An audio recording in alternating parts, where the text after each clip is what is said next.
And then they do it for a couple of weeks and they go, hang on a minute, I thought this was too good to be true, and it is.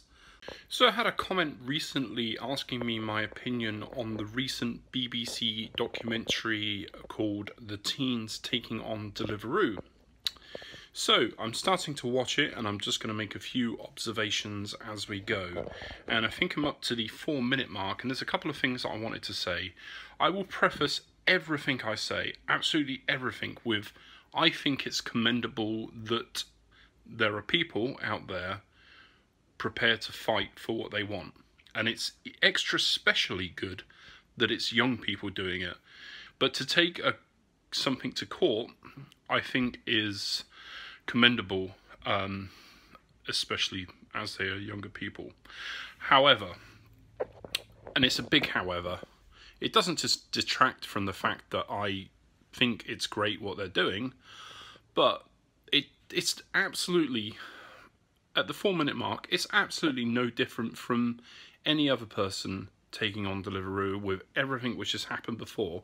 In my opinion, this is purely the media using the fact that they're teenagers to make a story to try and get people interested, like the way that the media always does. Like, they will pick one thing out of a story and then run with it because they think that will get people's attention, and that kind of annoys me. But if I was a teenager and I wanted publicity, would I exploit the fact that I was a teenager? Hell yeah. So although it's mildly annoying, I would do exactly the same if I wanted to. The next, however, is this. It is no different from any other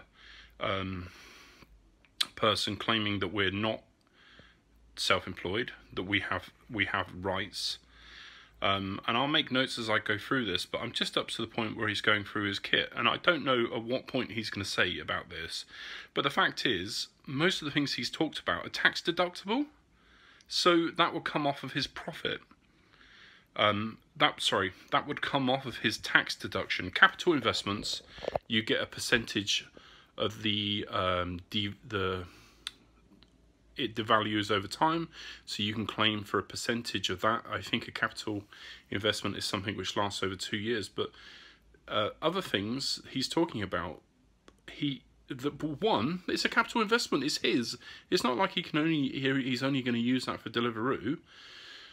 The second thing is that everything else which isn't lasting more than 2 years, so for instance, all of the bike maintenance stuff, the tyres, the tubes, all of that, he won't pay tax on that. So that will come off of his profit, and they say, okay, you've earned this much, you paid this much, the difference is what you pay tax on. And the media is making at the moment, they're using that as a point to argue his case, and it just simply isn't. It's exactly how I suspected. Now he's saying he paid £650 for a phone. Why? Why? Just why? You could get a second-hand one for £100, a decent one on eBay for £100. You could... That's frustrating. Yeah, I paid over £300 for a phone because I wanted one with a good battery life. But you could just use a power bank. And that is a capital investment which I didn't pay tax on. I can't even say that word. The depreciation, I took a percentage of that. Are you telling me that this guy doesn't use his £600 phone for every aspect of his life? Facebook, Instagram, Twitter, text messages, phone calls. Is he just bought that for Deliveroo? I don't think so. And I'm not even saying that this is his fault. This is probably the media saying, well, let's get any point we possibly can to try and embellish the hardship which you're under to make a story. And if it gains publicity, then great. If people watching it going, oh my god, he had to buy a £600 phone, what a hardship. If that gets traction, then so be it. But it's BS. He spent £1,000 before he could do the job. Really?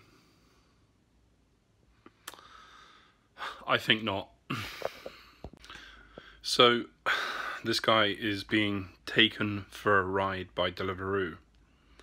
Deliveroo aren't perfect. I make my opinion known pretty much every day.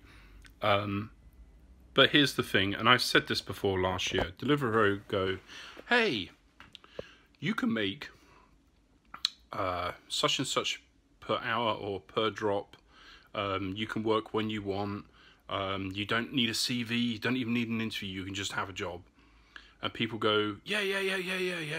Let's do that.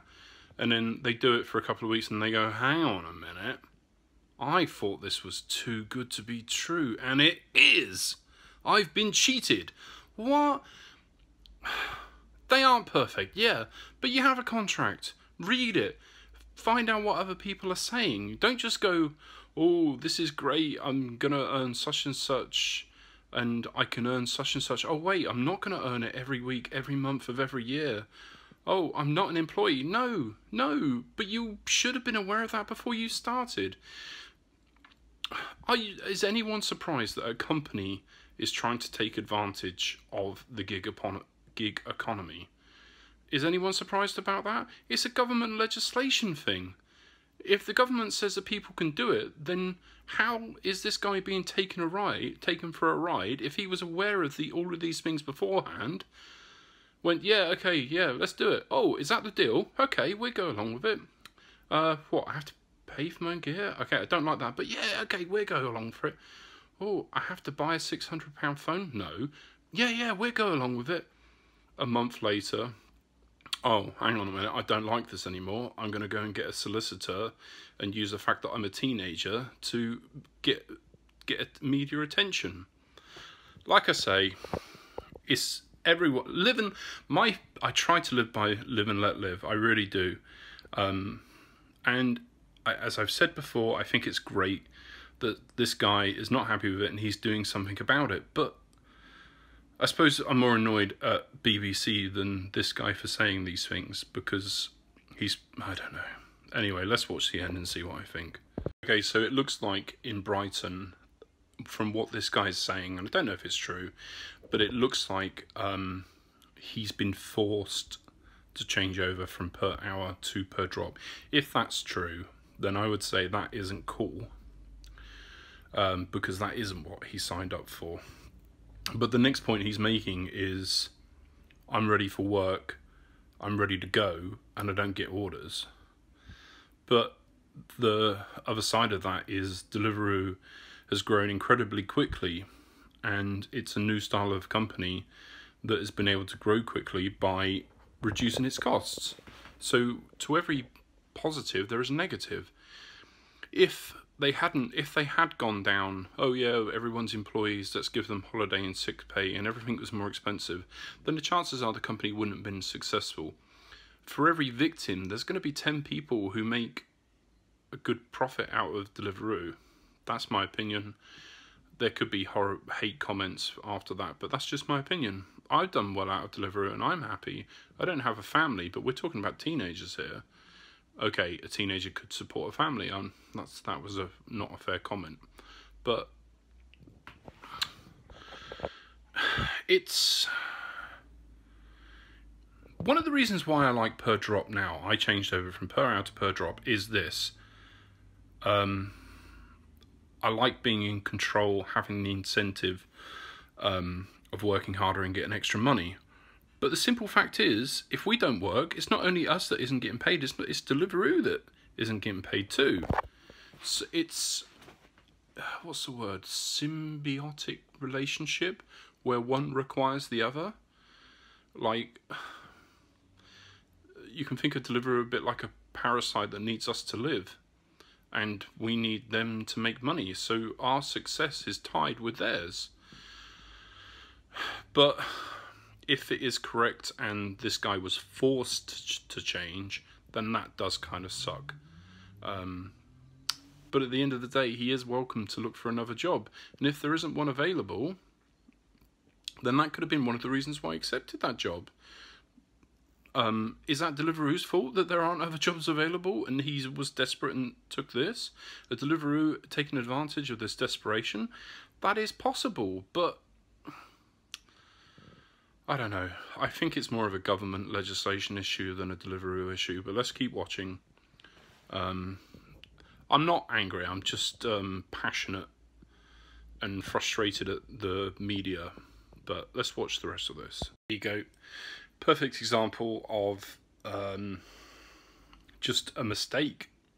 This guy from Uber Eats is worked out that after costs, he's on £4 an hour. What exactly are these costs? Is he talking about coffee? Is he talking about, I mean, what could he be talking about? Because if they're costs, then he doesn't pay tax on them because it isn't profit. So I'm up to the 12 minutes 44 seconds where the guy is saying about the time that he got fired because he wasn't working enough hours, and then he proceeded to say, but that isn't correct because I'm a self-employed worker. So it's like, well, you've just contradicted yourself in what you're trying to do. What you're saying is, I want the benefits of being self-employed when it suits me, and when it doesn't suit me, I'm going to take you to court. Okay, so now they're moving on to talk about the fact that it's a dangerous job, and if you work long hours, your concentration's going to go, blah, blah, blah. And now they're talking about the acid attack on the Uber rider.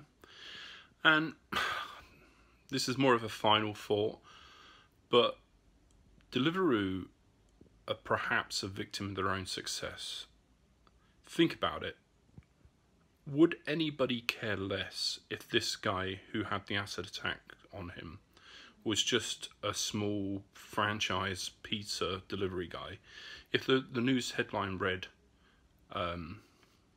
pizza delivery guy acid attack, no one's going to say, oh, pizza delivery acid attack, my God, he's probably working in a gig environment. We should definitely rally to this. It's a dangerous job, those pizza delivery riders. They should have workers' rights and everything else. No, but the fact that this person happened to a Uber Eats person, and that's in the public eye, in the media, then it's a big deal. I don't really know where I'm going with this point, apart from the fact that media is fickle.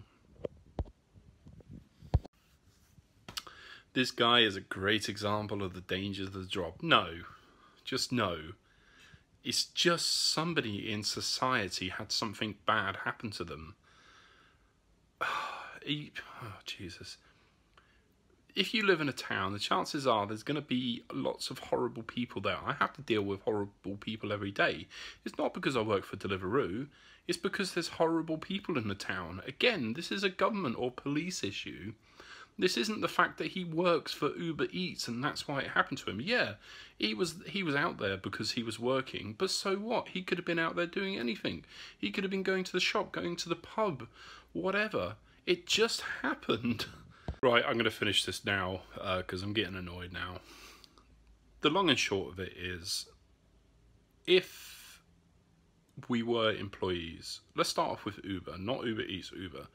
If Uber drivers were employees, that company would disappear like that because it wouldn't be possible. They would have to have their own cars, they'd have to have their own licenses. I know they have insurance anyway, but it just wouldn't. Uber could not exist as it is. Uber Eats and Deliveroo are dealt with in the same, at the same time. If overnight the employment courts said, okay, you're all employees, Deliveroo, Uber Eats, you have to give them sick pay, holiday pay, pensions, job security, minimum hours per week or minimum hours per month and a minimum rate, then this is just my opinion. But again, Deliveroo and Uber Eats would disappear because the company works because they don't have to do that. If they did give that security to everyone in every area, nationally or even globally, then the company would just not exist. And these people are basically, in this current capacity, protesting the end of Uber and Deliveroo. Uber Eats and Deliveroo. Where is the logic in that? If I've missed something and I haven't considered something, I am prepared to learn. I'm prepared to absorb the information and change my opinion. But in this current, how this information is being presented to me, that is how I feel about it. All these people are saying is Deliveroo bad, Uber Eats bad. I'm getting taken for a ride. How dare they do this, blah, blah, blah. And hang on a minute. Nobody's forcing you to work for Deliveroo. Nobody's forcing you to spend 600 quid on a phone. calm down there, hold your horses, look for another job. And if you can't find another job, is that Deliveroo's problem, or is that a legislation, government, economy issue? And is by taking Deliveroo to court, is that going to fix the problem? Maybe it will get attention, maybe it will change the legislation in the future, but yeah, fair play to them, but I disagree. Deliveroo isn't perfect. You're riding on the road, if you get hurt, then you don't get sick pay. I've always maintained that Deliveroo is not a job for everyone, and it isn't. It just isn't. If you're taking care of a family and you don't have some kind of insurance, so if you get hit or you can't work for a month or a week or however long, then you don't have any money coming in, then Deliveroo is not for you. It is not a suitable job for you in its current capacity. Tell me I'm wrong. Tell me I've missed something, and I will absorb the information and change my opinion. But I'm sure this is going to annoy everyone. I'm not a Deliveroo fanboy. Watch a few of my other videos. They let me down on many occasions, and I think it's a very flawed company. But seeking employee status, I don't think is going to fix. I don't think it's going to fix them. I said it. I don't think it's going to fix Deliveroo. I think it would kill Deliveroo. But just my opinion.